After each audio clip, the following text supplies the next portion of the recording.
Hindi ka makakapaniwala na ang pinakabatang heneral ng Pilipinas ay hindi naging bayani sa sariling probinsya.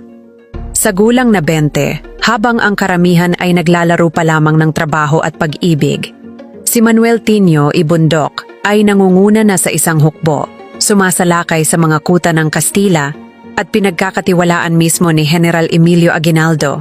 Ngunit ang kwentong ito ay hindi nagsimula sa karangalan, nagsimula ito sa takot, pagtatago at desperasyon ng isang binatilyong may taas na 5 piye at 7 pulgada na mas mataas sa karamihan ng mga Pilipino noon.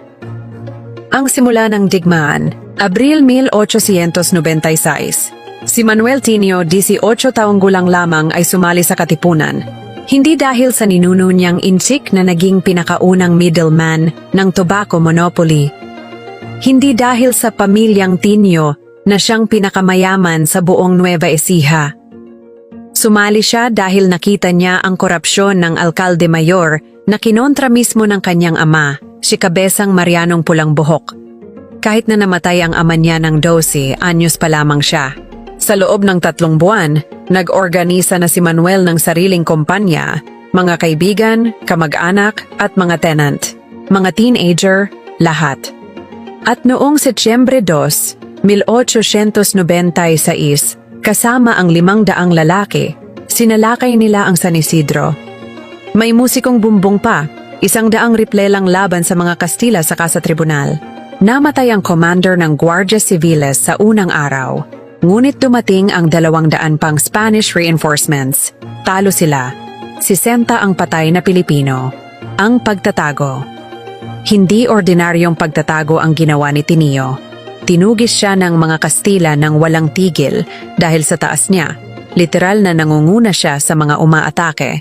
Nagtago siya sa likhab. Dumating ang mga kazadores. Tumakas siya pabalik sa San Isidro.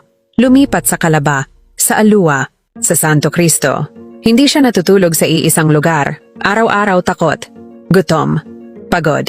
Taong 1897, sakit ang kapalit ng mga buwan na yon ng pagtatago. Ngunit hindi tumigil ang batang si Tinio. Ang pag-angat. Narinig ni Aguinaldo ang mga kwento tungkol sa agresibong binatilyo mula Nueva Ecija. Hunyo 1897, tinawag niya si Tinio. Hindi lang basta sundalo, ginawa siyang koronel, 20 anyos pa lamang, at dumating ang Setyembre 4, 1897, ang labanan ng Aliaga. Si General Mamerto Natividad at Coronel Manuel Tinio, kasama sina Coronel Casimiro Tinio, kalahating kapatid ni Manuel, General Pio